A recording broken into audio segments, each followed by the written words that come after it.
Friends, imagine करो कि आप एक ऐसे बैटल ग्राउंड मोड में चले जाओ जहां आपको सरवाइव करने के लिए दूसरे बंदों को मारना होगा। एक तरीके का स्क्विड गेम टाइप का।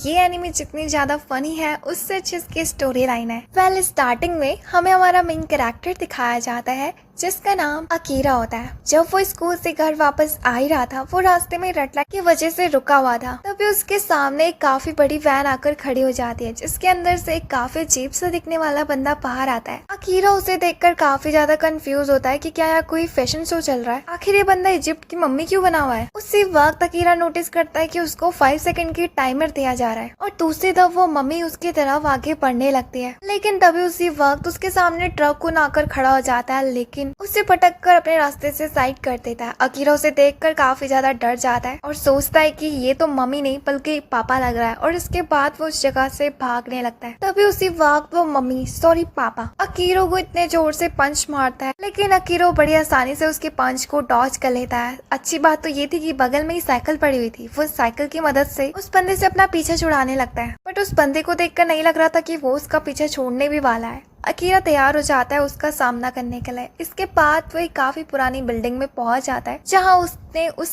बंदे के लिए एक तरह का ट्रैप बनाया हुआ था, लेकिन वो बेवकूफ तब भी उसके सारे ट्रैप को आसानी से पार कर देता है। लेकिन वो एट द एंड अकीरो के एक ट्रैप में फंस जाता है जिसके वजह से उसके सर पर एक काफी भारी ड्रम आकर गिरता है। एनीवेज, उस ड्रम की वजह से उस जगह में धुआं धुआं हो जाता है और अकीरा खुशी मना रहा होता है कि शायद वो उस बंदे से बच चुका है। लेकिन तभी उसी वक्त वो बंदा उस धुएं से बाहर निकलकर अकीरो की तरफ अटैक के निकले पड़ने लगता है। लेकिन हमारा हीरो इतना भी ज्यादा बेवकूफ नहीं था, उसके पास बैकअप प्लान भी था। इसलिए जैसे ही वो बंदा जंप करके उसके तरफ आता है, अकीरो पास पड़ी हुई रॉड को उसके पेट में घुसेड़ देता है, जिस पे कि उस बंदे की उसी वक्त तुरंत मौत हो जाती है और वो वापस से जमीन में गिर जाता है। अकीरो को इस बार भी यकीन नहीं हो रहा होता है कि उसने उस बंदे को मार चुका है। तभी उसी वक्त एक बंदी उस जगह में आ जाती है और वो कहती है कि तुम्हें फिक्र करने की जरूरत नहीं है, वो बंदा ऑलरेडी मारा जा चुका है। उस बंदी का नाम हमें फ्यूरी बताया जाता है। फ्यूरी उससे कहती है कि तुम्हारी स्किल्स किसी जगह में काम आ सकती है। इसके बाद अकीरो नोटिस करता है कि एक बार फिर से उसे एक तरह का 5 सेकंड का टाइमर दिखाई दे रहा है फिर से। इससे पहले कि वो उस बंदी से कुछ पूछ पाता, फ्यूरी उस जगह में उसे शूट करके मार देती है और उस जगह से चले जाती है, ये कहते हुए कि फिर मुलाकात होगी। अब जैसे ही अकीरो की आंख खुलती है तो वो अपने आप को एक तरह के हॉल में पाता है। वो देखता है कि उसके हाथ भी बंधे हुए हैं और इसके तरह वहाँ पर काफी लोग ऐसे भी हैं जिन्हें कि नहीं मालूम वो अचानक से इस जगह में कैसे आ गए। वो लोग कहते हैं कि क्या यहाँ पे किसी तरीके की यूट्यूब वीडियो शूट हो रही है। तभी उसी वक्त उस जगह में फ्यूरी भी आ जाती है और कहते कि नहीं, बल्कि अब शुरू होगा मौत का असली खेल। उस बात को सुनकर वो लोग उस जगह में घबरा जाते हैं। तभी उसी वक्त एक बंदा कहता है कि हमें लगता है हम सबको किसी ने डार्क वेब में बेच चुका है। उसकी बात को सुनकर जो लोग डरे भी नहीं थे उन सब की फटने लगती है। तो फ्यूरी उस जगह में उन लोगों को समझाती है कि ये एक तरह का गेम है, अगर तुम्हें इस गेम से बाहर निकलना है तो तुम्हें इस मैच को जीतना होगा। जानते हो तुम लोग इस जगह मरे नहीं हो, बल्कि सोसाइटी के नजर में तुम मर चुके हो, बट तुम एक तरह की कंपनी के अंदर हो। यहाँ सरवाइव करने के लिए तुम्हें एक दूसरे को मारना होगा।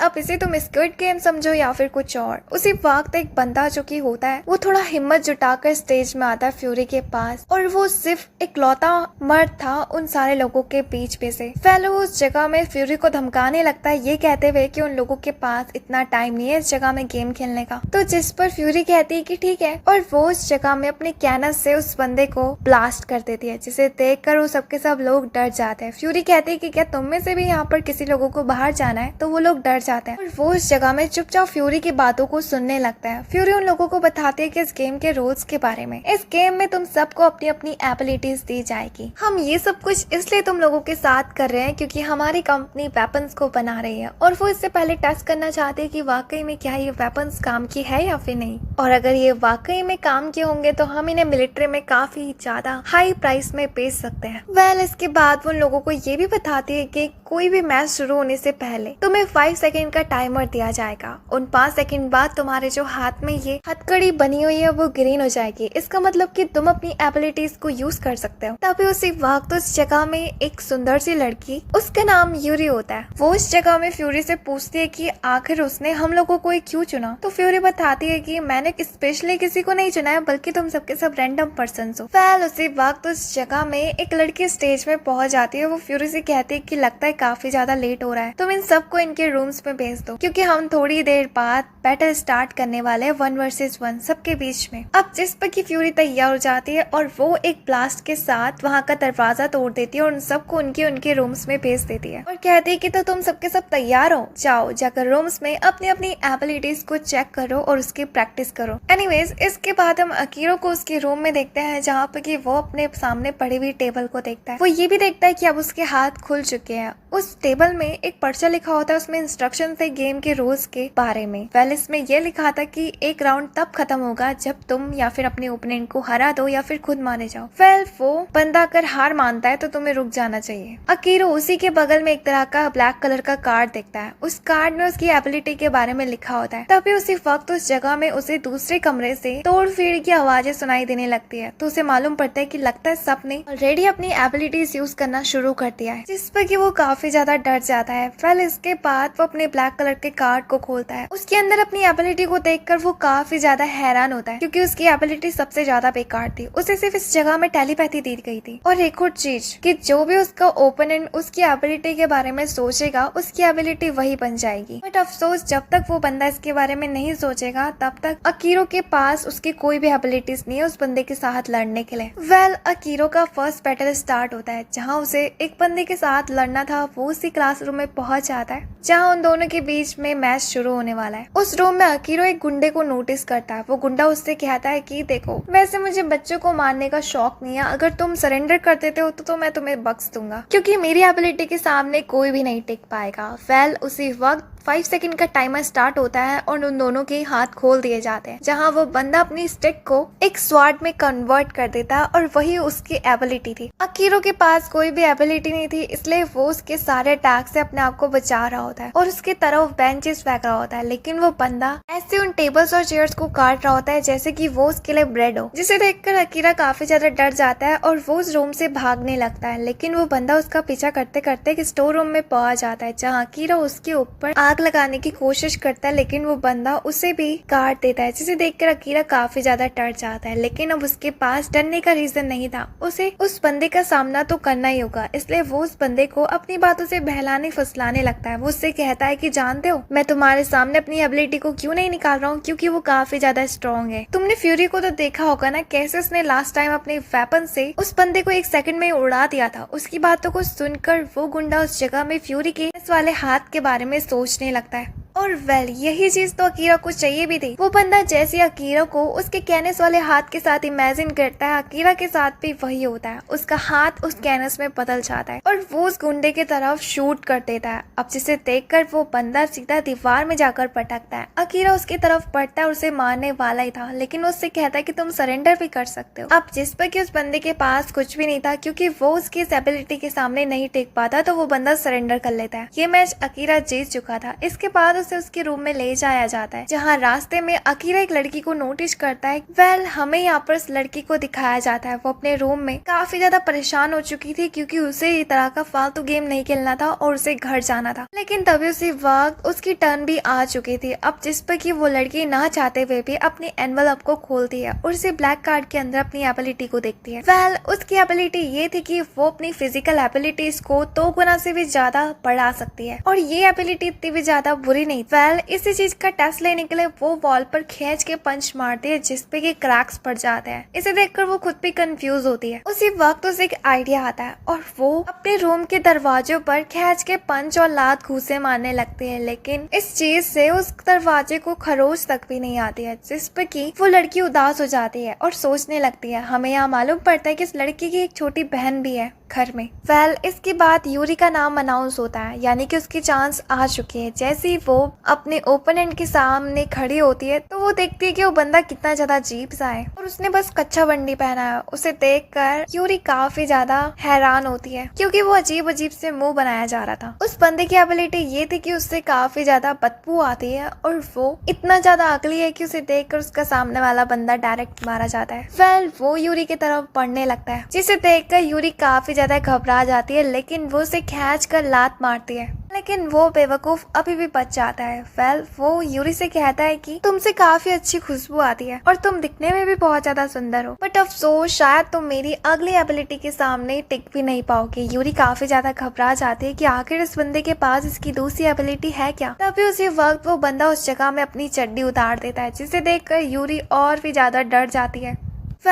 इसके बाद वो बंदा भागते भागते यूरी की तरफ बढ़ने लगता है। यूरी दूसरी तरफ, जिसने कि अपनी आंखें बंद करी हुई थी, इसी मौके का फायदा उठाकर वो बंदा उसे पकड़ लेता है और उसे हार मानने के लिए कहता है, लेकिन यूरी तैयार नहीं थी। उसे गुस्सा आती है और वो अपने डिफेंस में उसके हाथ को इतने जोर से दबाती है जिस पर कि उसकी चटनी बन जाती है। इसके बाद वो उस जगह में जमीन में काफी जोर से पंच मारती है और धुआं धुआं हो जाता है। इसी धुएं का मौका उठाकर वो उस बंदे की तरफ काउंटर अटैक करने लग जाती है, जिससे कि वो बंदा हारा जाता है और यूरी इस राउंड को जीत जाती है। अब जैसा कि राउंड 1 खत्म हो चुका था, तो सेकंड राउंड के लिए गिने चुने स्टूडेंट्स को बुलाया जाता है एक साथ मिलने के लिए। वहाँ वो देखता है कि ऑलरेडी 4 लोग पहले से मौजूद है। पहला तो यूरी, दूसरा एक मंकी जैसा दिखने वाला बंदा और वही गुंडा, और एक और नया बंदा था। तभी उसी वक्त अनाउंस होता है कि अगले राउंड के लिए चुने हुए बंदों को साथ मिलकर दूसरी टीम के साथ फाइट करनी होगी। अब जब अकीरो भी उनके पास आकर बैठ जाता है, तो उन सब में से एक बंदा जो कि मंकी की तरह दिख रहा होता है, वो अपना मुंह खोलता है। अब जैसा कि वहाँ पर कोई भी एक दूसरे से बात नहीं कर रहा था, तो उसे देखकर वो बंदा उन सब का होस्ट बनने का डिसाइड करता है, यानी कि टीम लीडर। उसे कोई भी सीरियस नहीं ले रहा होता है। वैसे इतनी बेइज्जती कराने के बाद भी वो उन लोगों से कहता है कि क्यों ना हम एक दूसरे को अपनी अपनी एबिलिटीज बताएं, बट वो लोग एक बार फिर से उसे इग्नोर कर देते हैं, जिसपे कि वो बंदा पहले खुद से ही शुरुआत करता है। वो उन लोगों को बताता है कि मेरी एबिलिटी ये है कि मैं किसी भी चीज को लंबा खींच सकता हूँ और उसका रस्सी बना सकता हूँ। अब जिस पर कि वो लोग कहते हैं कि ठीक है, तुम इस एबिलिटी को अपने ऊपर ही यूज क्यों नहीं कर लेते हो, क्योंकि ये एबिलिटी अगर हमारे पास होती तो हम इसी रस्सी के साथ सुसाइड कर लेते। एनीवेज, इसके बाद वो लोग अपने आप को इंट्रोड्यूस कराने लगते हैं और साथ ही साथ अपनी एबिलिटीज को, जिसको सुनकर अकीरो को आइडिया आता है कि ये चीज हमारे बाद में काम आ सकती है। अगर मुझे इन सब की एबिलिटीज के बारे में पता चल गया तो शायद अगले मैचों में मैं इनको हरा सकता हूँ बड़ी आसानी से। वो गुंडा उस जगह में कहता है कि मेरी एबिलिटी ये है कि मैं एक तरह की लकड़ी को स्वार्ड में बदल सकता हूँ। वैसे ये ठीक तो थी, लेकिन उसको देखकर लग रहा था कि वो किसी तरह की बात को छुपा रहा है, शायद ये उसकी पूरी एबिलिटी नहीं है। एनीवेज, यूरी उस जगह में अपनी एबिलिटी रिवील करती है कि मैं अपनी फिजिकल स्ट्रेंथ को 2 गुना से भी ज्यादा बढ़ा सकती हूँ, जिसे सुनकर कीरो काफी ज्यादा हैरान होता है और कहता है कि वाकई में तुम्हारे पास तो काफी रेयर एबिलिटी है। अगर ये एबिलिटी मेरे पास होती तो मैं जरूर एक्सपेरिमेंट्स करता। यूरी कहती है कि क्या मतलब, तो अकीरो उससे कहता है कि तुम्हारी एबिलिटी सिर्फ और सिर्फ तुम्हें किसी बंदे को पीटने में ही काम नहीं आएगी, बल्कि तुम इसका इस्तेमाल जंप करने में भी कर सकते हो। शायद तुम हम लोगों में से काफी तेज कूद सकते हो। अब जिस पर की यूरी कहती है कि ये बात तो मैंने सोची ही नहीं। अब जिस पर की यूरी तैयार हो जाती है उस जगह में कूद के दिखाने के लिए। वो जितना हो सकती थी उस जगह में कूदती है। उसकी जंप इतनी ज्यादा हाई थी कि उसका सर सीलिंग पे लगने ही वाला था, लेकिन दूसरी तरफ वो कीरो को नोटिस करती है, जो कि अजीब से एक्सप्रेशन दे रहा था, यानी कि वो नीचे से उसकी चड्डी देख रहा था, जिस पर यूरी को काफी ज्यादा गुस्सा आती है और वो नीचे आकर अकीरो खींच के रैपर धर देती है। इसके बाद नीले बालों वाले बंदे की बारी आती है। वो बंदा रिवील करता है कि उसकी एबिलिटी ये है कि वो कुछ सेकंड्स के लिए अपने आप को ओपोनेंट से बचा सकता है और गायब भी हो सकता है, लेकिन मैं इस एबिलिटी का यूज नहीं करने वाला, क्योंकि मुझे सामने सामने फाइट करने में ही मजा आता है, ना कि पीठ पीछे वार करने में। उसकी बातों को सुनकर सबके सब काफी ज्यादा हैरान होते हैं। एनीवेज, अब यहाँ पर अकीरो की बारी आ चुकी थी और सबके सब उसे घूर रहे होते हैं। अब जिस पे कि अकीरो सोचता है कि अगर मैंने अपनी यूजलेस एबिलिटीज के बारे में इन सबको बता दिया तो ये लोग उसे मेरे खिलाफ अगले मैच में यूज कर सकते हैं। मैं आखिर ये चीज उन्हें कैसे बता सकता हूँ कि मेरी एबिलिटी सिर्फ तभी बाहर आती है जब कोई दूसरा बंदा मेरी एबिलिटी के बारे में सोचता है। इसलिए वो उस जगह में झूठ बोलता है उन सबसे कि उसके पास कैनस वाला हाथ है, जो कि लास्ट टाइम फ्यूरी ने भी यूज करा था उस बंदे को मारने में। तो वो लोग बहुत ज्यादा शॉक होते हैं, क्योंकि वाकई में ये एबिलिटी काफी ज्यादा अच्छी है। फाइनली अब वो टाइम आ चुका था जब उनके सारे ग्रुप को दूसरों के ग्रुप के साथ लड़ाई करनी थी। उन्हें अरीना में बुलाया जाता है, जहाँ पर अरीना में फ्यूरी अनाउंस करती है कि ये किसी तरह का बैटल राउंड मोड नहीं है, यानी कि तुम्हारी टीम में से एक बंदा आएगा और ओपोनेंट की टीम में से एक बंदा आएगा। वो दोनों साथ में लड़ेंगे और जो भी जीतेगा उनकी पॉइंट्स काउंट होते रहेंगे, और जिस टीम के पास 3 पॉइंट होंगे या फिर 3 से ज्यादा, वो इस राउंड को जीत जाएगा। अब इस बात को सुनकर वो सबके सब हैरान होते हैं, क्योंकि उन्होंने ऑलरेडी तो अपनी एबिलिटीज के बारे में टीममेट्स को बता चुका है, बल्कि असल में उनका फाइट तो 1 वर्सेस 1 हो रहा था। बट अकीरो को इस टाइम पर काफी ज्यादा प्राउड फील हो रहा होता है कि उसने अपनी एबिलिटी के बारे में किसी को भी नहीं बताया। वेल उस जगह में फर्स्ट राउंड शुरू होता है जहाँ पे कि ओपोनेंट की टीम में से एक लड़की अरीना में आती है। उसने काफी ज्यादा कपड़े पहने होते हैं और दूसरी तरफ अकीरो की टीम में से वो एप वाला बंदा। वो लड़की उस जगह में अपने चार्म से उस लड़के को पटाने की कोशिश करती है क्योंकि उसे लगता है कि शायद वो अपनी खूबसूरती से उस बंदे को हरा सकती है। वो उससे कहती है कि क्या तुम मेरे लिए इस राउंड को नहीं हार सकते हो, लेकिन उस बंदर का दिमाग उससे भी ज्यादा तेज था। वो उस जगह में उस लड़की से कहता है कि क्यों ना हम टॉस करें, अगर हेड आया तो मैं जीत जाऊंगा और टेल आया तो तुम जीत जाओगी, ठीक है। और वो करे भी क्यों ना ये चीज, उसकी एबिलिटी है ही इतनी ज्यादा बेकार। वेल वो उस जगह में उस कॉइन को टॉस करता है। उसके टीममेट्स उसे चीयर्स कर रहे होते हैं और जैसे ही वो सिक्का जमीन में गिरता उससे पहले ही उसके पेट में 2 प्लेट्स लग जाती है जिससे कि वो उसी जगह में डेड हो जाता है। उसके मरने के बाद वो उस बंदे से माफी मांगते हैं और कहते हैं कि यहाँ पे किसी तरीके का क्रिकेट का मैच नहीं हो रहा है जो तुम टॉस करो, और वैसे भी अगर टॉस में तुम जीतते तो कौन सा की मैं तुम्हें तब नहीं मारती, बेवकूफ बंदर। यहाँ उसके जब टीममेट्स को पता चलता है कि एप उस जगह में मारा गया है तो वो सबके सब लोग काफी ज्यादा हैरान होता है। इवन की यूरी भी, वो लोग कह रहे होते हैं कि हमने तो उस लड़की को ऐसा कोई भी वेपन यूज करते हुए नहीं देखा, तो अचानक से उसके पेट में ये प्लेट्स आई कहाँ से। शायद जो एबिलिटीज उसने यूज करी उसे हम अपनी आंखों से नहीं देख सकते। और हमें यहाँ मालूम पड़ता है कि उस लड़की ने 3 छोटी छोटी प्लेट्स फेंकी थी उसके ऊपर जो कि डायरेक्ट बड़ी होकर उसके पेट में लग गई। उसकी स्पीड इतनी ज्यादा तेज थी कि कोई भी उस चीज को देख ही नहीं पाया। एनीवेज अगला राउंड वहाँ पे स्टार्ट होता है जो कि उस नीले बालों वाले हल्क जैसे बंदे के बीच में था और दूसरी तरफ से उस लड़की के बीच में जो कि बिल्कुल शांत खड़ी हुई होती है। उस लड़की को देख कर हल्क के टीममेट्स यानी कि अकीरो और यूरी से कहते हैं कि तुम्हें संभल के रहना चाहिए, मुझे नहीं लगता कि वो लड़की नॉर्मल है। हल्क उस जगह में हिम्मत जुटाकर आगे बढ़ता है लेकिन वो लड़की तब भी उस जगह में नहीं हिलती। तब भी उसी वक्त टाइमर भी स्टार्ट हो जाता है। अब यहाँ पर उस टाइमर के खत्म होने के बाद वो हल्क उस लड़की की तरफ अटैक करने के लिए बढ़ने लगता है, ये सोचते हुए कि शायद वो उस लड़की को हरा सकता है जब तक कि उसके पास एबिलिटीज नहीं है। जब वो भाग के उसके तरफ जा ही रहा होता है वो लड़की अपना हाथ खड़ा कर देती है। उसे देखकर उस जगह में वो हल्क डर जाता है क्योंकि उसे लगता है कि शायद वो उस जगह में अपनी एबिलिटी का यूज कर रही है, लेकिन असल में वो लड़की तो हार मान लेती है और अरीना से निकल जाती है, जिसे देखकर उसकी टीममेट्स उसके ऊपर गुस्सा करने लगते हैं। एटलीस्ट ट्राई तो कर लेती। दूसरी तरफ अकीरो की टीम काफी ज्यादा खुश होती है, एटलीस्ट उन्हें एक फ्री का विन तो मिला। अब यहाँ पर उनकी टीम में से एक लड़की सामने आती है और कहती है कि कोई नहीं, मैं इस बार अपनी टीम को जिता कर ही रहूंगी। और यहाँ अकीरा की टीम में से वही गुंडा सामने आता है। उनके बीच में मैच शुरू होता है और वो दोनों के दोनों ही तैयार हो जाते हैं अपने अपने वेपन्स को लेकर, जहाँ पे उसकी लड़की के हाथ में एक तरह की गुलेट थी और कंचे। जैसी वो लड़की उस जगह में उस गुंडे की तरफ शूट करती है, वो गुंडा बड़ी आसानी से अपनी स्वाट से उसकी बॉल को साइड कर देता है, जिसे देखकर वो लड़की काफी ज्यादा हैरान होती है। तभी उस जगह में अचानक से वो छोटी सी बॉल काफी बड़ी बॉल में बदल जाती है और वो ग्राउंड को भी तोड़ देती है, जिसे देखकर वो सबके सब लोग काफी ज्यादा हैरान होते हैं। इवन कि वो गुंडा भी, वो उस जगह में उस लड़की के प्लान को समझ चुका था कि वो अपनी बॉल्स को उसके सर में फेंक कर उसे मारना चाहती है। इसलिए अब वो बंदा उससे कहता है कि वो ऐसा होने ही नहीं देगा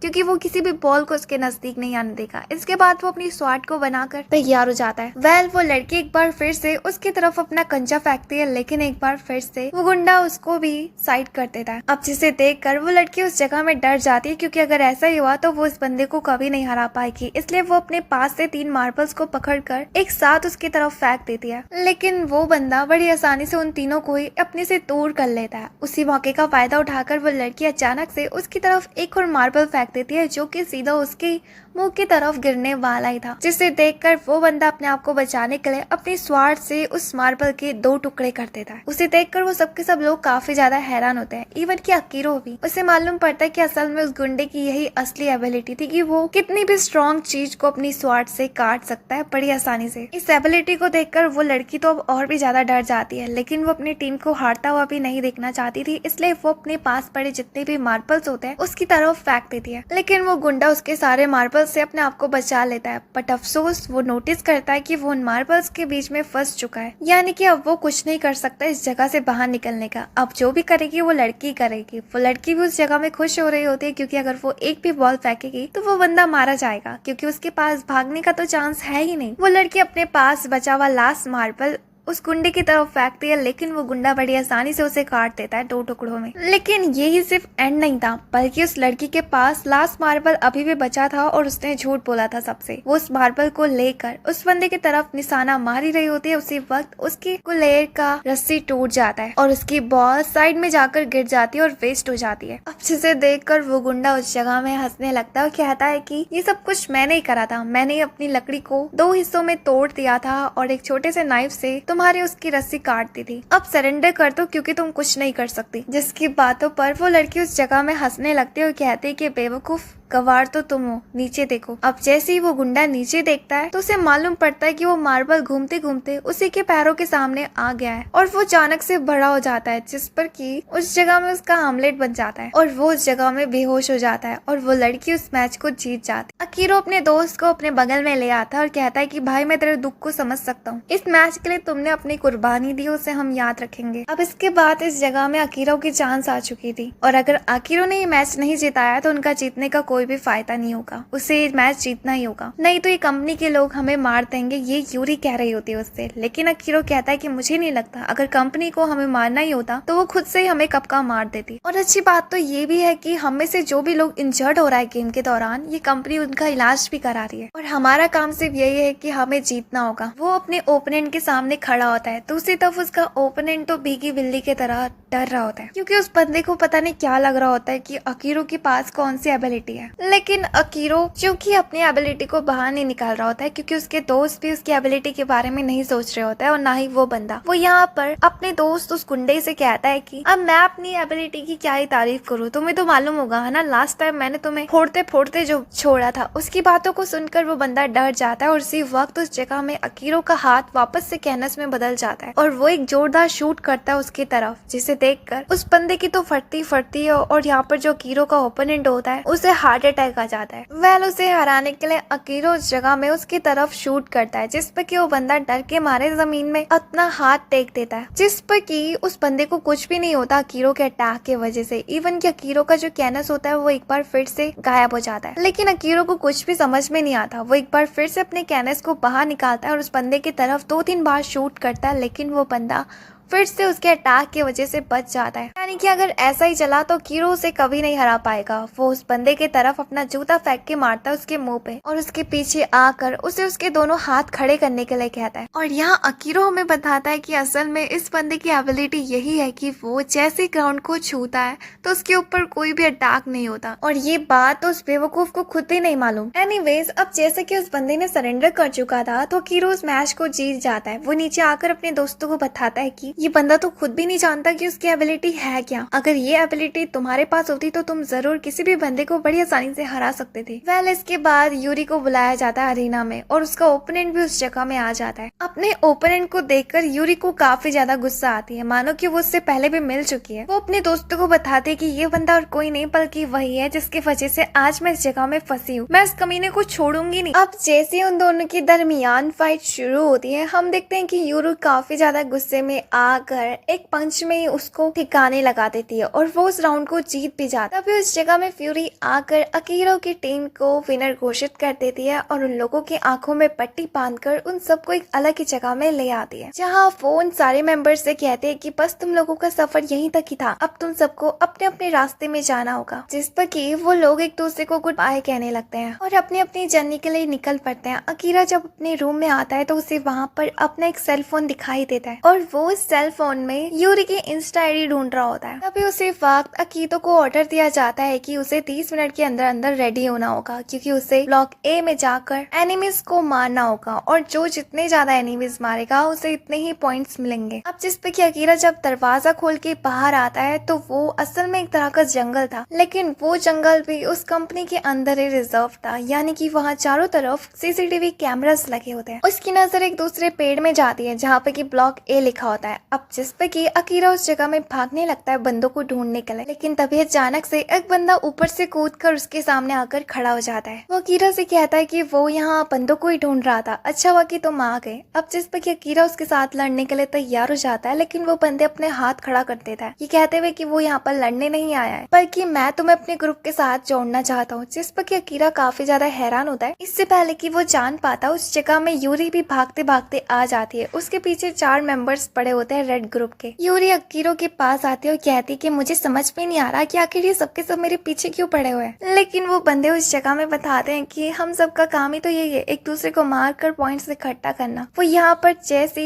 यूरी को मारने के लिए आगे बढ़ रहे होते हैं, वो बंदा उस जगह सामने आकर अपने एरो से उन सबको पॉइंट आउट कर लेता है। और उसकी एबिलिटी यही थी कि वो अपने एरो से ज्यादा लोगों को मार सकता है। अब जिस पे कि रेड ग्रुप के बंदे अपने आप को डिफेंस करने के लिए, उसमें से एक बंदा अपने हाथ से कैनस को बाहर निकालता है, जिसे देखकर अकीरो और यूरी दोनों के दोनों ही काफी ज्यादा हैरान होते हैं। यूरी कहती है कि इसके पास तो तुम्हारी जैसी एबिलिटी है। इस बात को सुनकर उन लोगों को भी लगने लगता है कि शायद अकीरो के पास कैनस वाली एबिलिटी है, और उनके सोचने पर अकीरो का वो कैनस बाहर भी आ जाता है, जिस पे कि वो उन लोगों के ऊपर शूट कर देता है। लेकिन अभी भी वो लोग उस अटैक से बच जाते हैं। अब जिस पे कि वो आगे बढ़ने लगता है, लेकिन वही एरो वाला बंदा अपने एरो से उन लोगों के ऊपर शूट करता है, उनके रास्ते को रोक देता है, जिसे देखकर उनमें से एक बंदा जिसके हाथ में कैनस था वो अकीरो की तरफ अटैक करता है। लेकिन हमारा हीरो भी उसकी तरफ अटैक कर चुका था। उन दोनों के अटैक से उस जगह में काफी बड़ा ब्लास्ट होता है, और जब धुआं साफ होता है तो वो लोग देखते हैं कि वो तीनों के तीनों बंदे इस जगह से भाग चुके हैं। तो उसी तरफ हम वही तीनों को देखते हैं। वो लोग उस जगह में पहुंचकर एक दूसरे को थैंक्स करने लगते हैं। अगर वो टीम वर्क नहीं करते तो शायद वो उन मेंबर्स को नहीं हरा पाते। वेल उस बंदे के कहने पर अकीरा और यूरी दोनों के दोनों तैयार हो जाते हैं उनके ग्रुप से मिलने के लिए। यहाँ वो बंदा उसे अपने बेस में ले आता है, जहाँ पे कि एक बंदा उनके लिए काफी भारी गेट खोलता है। उस जगह में पहुंचने के बाद वो दोनों के दोनों ही काफी ज्यादा हैरान होते हैं, क्योंकि वो जगह तो बिल्कुल एक गाँव की तरह लग रही थी। वहाँ कुछ लोग खेतों में काम कर रहे थे और औरतें घर का काम काज, सबकी अपनी अपनी ड्यूटीज थी। तभी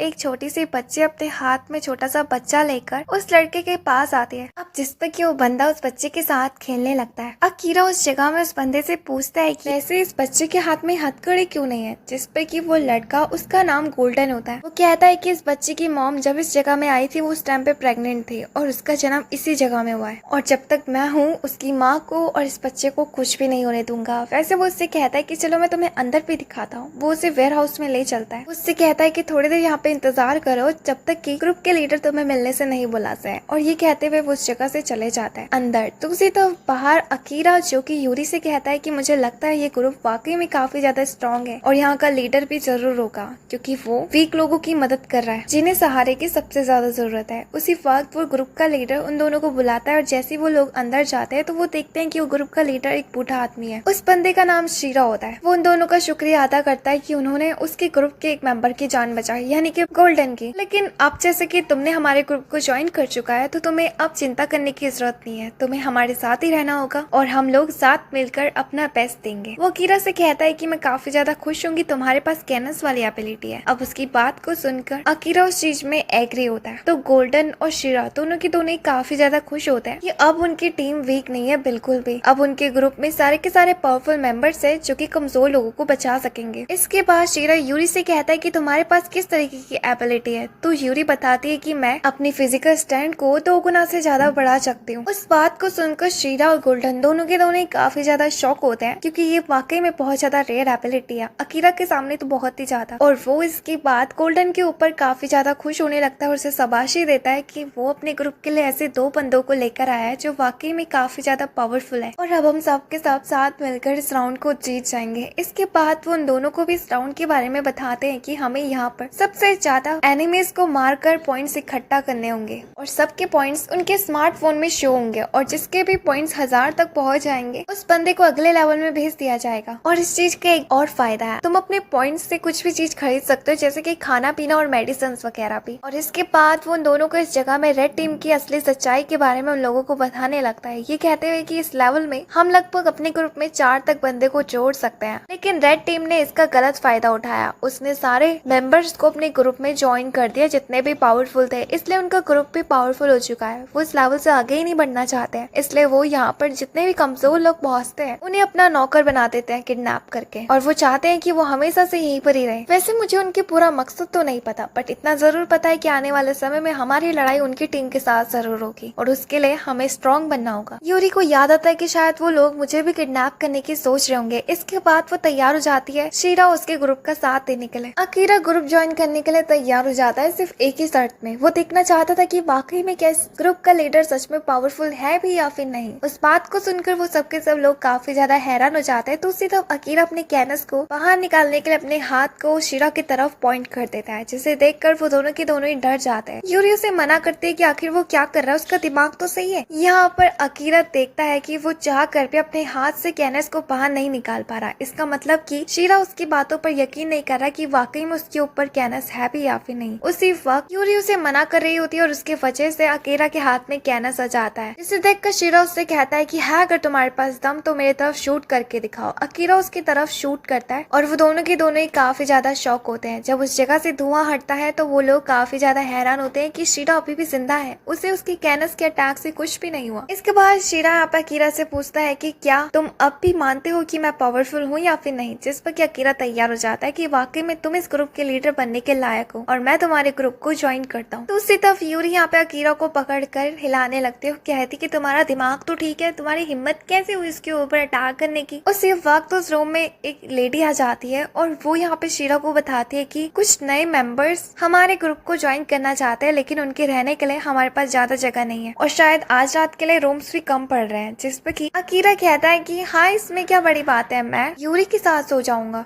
अब इस चीज के लिए यूरी भी मना नहीं कर पाती और वो दोनों के दोनों अपने रूम की तरफ निकल पड़ते हैं। वहाँ रूम में अकीरा उससे कहता है कि मुझे तुमसे कोई जरूरी बात करनी है और इसके बाद वो यूरी को एक तरह का लेटर देता है। वो उससे कहता है कि चिल्ला के कहने की कोई भी जरूरत नहीं है, अपने मन में पढ़ो और इस बात को समझो। जैसे यूरी इस लेटर को खोलती है उसमें लिखा होता है कि अकीरा की असल में असली एबिलिटी टेलीपैथी है। इसके बाद अकीरा यहाँ पे यूरी को पकड़ता है और उससे कहता है कि क्या तुम्हें मेरे ऊपर यकीन अभी भी नहीं है, मेरी आंखों में देखो। यूरी वही करती है और यहाँ पर अकीरा टेलीपैथी से यूरी से बात करने लगता है, जिसपे कि यूरी भी काफी ज्यादा शॉक होती है, यानी कि वो एक दूसरे से बिना बात करे भी मन के अंदर बातचीत कर सक रहे थे। यूरी उससे पूछती कि हम ऐसा क्यों कर रहे हैं, हम वैसे भी तो बोल सकते हैं ना। तो अकीरा उससे कहता है कि बिल्कुल नहीं, मुझे इस टीम के लीडर के ऊपर अभी भी यकीन नहीं है और ना ही इन लोगों के ऊपर। अगर हम साथ में बात करेंगे तो कोई हमारी बातों को सुन सकता है। मैंने तुम्हें अपनी एबिलिटी इसलिए बताई है क्योंकि मैं यहाँ पर सबसे ज्यादा ट्रस्ट सिर्फ और सिर्फ तुम्हारे ऊपर करता हूँ। हम दोनों का सिर्फ एक ही मकसद है, तुम्हें भी घर जाकर अपनी बहन से मिलना है ना, और मुझे भी इस जगह से बाहर निकलना है। मैं और इस जगह में नहीं रुक सकता। इस काम के लिए हम दोनों को साथ मिलकर फ्यूरी को हराना होगा। उसी वक्त उनके फोन में फ्यूरी आ जाती है और उसने सबके लिए मैसेज भेजा होता है कि कल उनके लिए एक एडवेंचर है, यानी कि उन्हें कल एक टास्क करना होगा। इसके लिए उन्हें एक जगह में बुलाया भी जाता है जहां उन्हें पॉइंट अर्न करने के लिए ज़ॉम्बीज़ को मारना होगा। अब इसके बाद जो टीम लीडर होता है वो सब लोगों को अलग अलग ग्रुप्स में डिवाइड कर देता है। वो यहाँ पर यूरी और अकीरा को साथ में ही रखता है। इसके बाद वो उस लोकेशन के लिए निकल पड़ते हैं जहाँ फ्यूरी ने उन सबको बुलाया था। रास्ते के बीच में अकीरा और यूरी एक दूसरे से टेलीपैथी के जरिए बात कर रहे होते हैं, लेकिन अकीरा अपने मन में सोच रहा होता है कि मैंने यूरी को तो अपनी एबिलिटी के बारे में बता चुका है और मुझे मालूम है कि शायद वो इसका गलत इस्तेमाल भी कर सकती है मेरे ऊपर, लेकिन अब मेरे पास और कोई भी रास्ता नहीं बचा है सिवाय उसके ऊपर भरोसा करने के। फाइनली वो उस जगह में पहुंच जाता है जहाँ फ्यूरी ने उन्हें बुलाया था। फ्यूरी उस जगह में उन सारे लोगों से कहती है कि तुम्हें इन सारे ज़ॉम्बीज़ को मारना होगा और हर एक ज़ॉम्बी से तुम्हें 30 पॉइंट्स मिलेंगे और जितने ज़ॉम्बीज़ को तुम मारोगे उतने ज्यादा तुम्हें पॉइंट्स मिलेंगे और उसके बाद तुम्हें तो पता ही है तुम उन पॉइंट्स के साथ क्या कर सकते हो।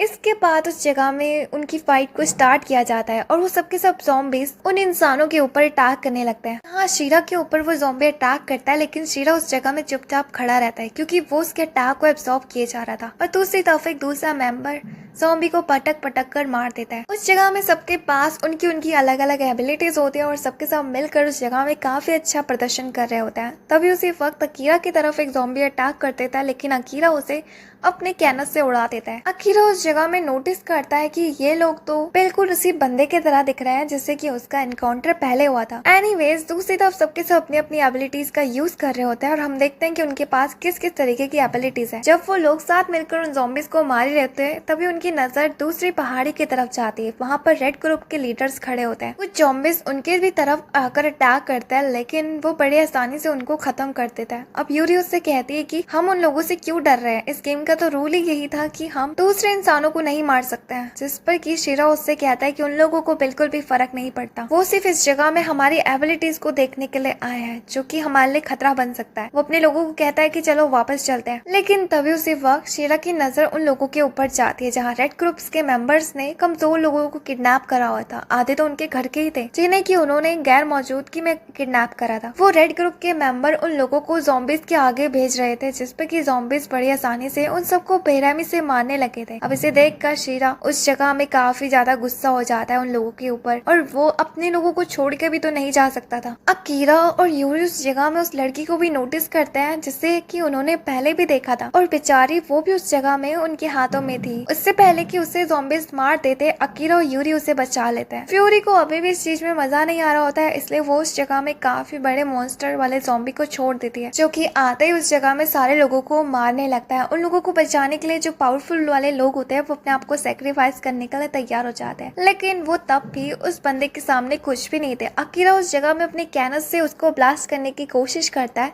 लेकिन वो ज़ॉम्बी उसके ब्लास्ट से बच जाता है, इवन कि वो अकीरा को ही धक्का दे देता है और अकीरा सीधा पेड़ में जाकर टकराता है। अब इसके बाद वो अकीरा को जान से मारने के लिए आगे बढ़ने लगता है, लेकिन बीच में शीरा आकर अकीरा को इस जगह से भागने के लिए कहता है और बाकी लोगों को बचाने के लिए। तब तक वो इस बंदे को ठिकाने लगा लेगा। अकीरा वैसा ही करता है। दूसरी तरफ शीरा उसका ध्यान अपने तरफ भटकाता है और वो बंदा अकीरा की तरफ अटैक करने लगता है, जिस पर कि अकीरा उसके सारे डैमेज को एब्सॉर्ब कर रहा होता है, और यही शीरा की एबिलिटी भी है, यानी कि वो अपने ओपोनेंट के अटैक को इकट्ठा करके उसी के ऊपर उससे काफी बड़ा ब्लास्ट कर सकता है। और अफसोस इस चीज के बारे में रेड टेप के मेंबर्स को भी पता चल जाता है। वह शीरा उस जगह में उसके सारे एब्सॉर्ब करे हुए डैमेज को उसी के ऊपर अटैक कर देता है, जिस पर कि वो बंदा सीधा नीचे गिर जाता है। तो उसी तरह इस अटैक की वजह से शीरा भी काफी ज्यादा इंजर्ड हो चुका था, तो उसके मेंबर्स उसे बचाने के लिए उस जगह में आने लगते हैं। वो काफी ज्यादा खुश थे कि शीरा ने उस बड़े वाले ज़ॉम्बी को हरा दिया, लेकिन तभी उसी वक्त वो ज़ॉम्बी बाकी ज़ॉम्बीज को खाकर वापस से रीजनरेट हो जाता है और वो शीरा के ऊपर अटैक कर देता है, और इसी के साथ ये एनीमी का पार्ट 1 एंड होता है। उम्मीद है कि आपको पसंद आया होगा। वीडियो को लाइक करके चैनल को सब्सक्राइब करना मत भूलना, और हाँ, अगर आपको पार्ट 2 भी चाहिए तो कमेंट में लिखना ना भूलना। तब तक के लिए बाय बाय।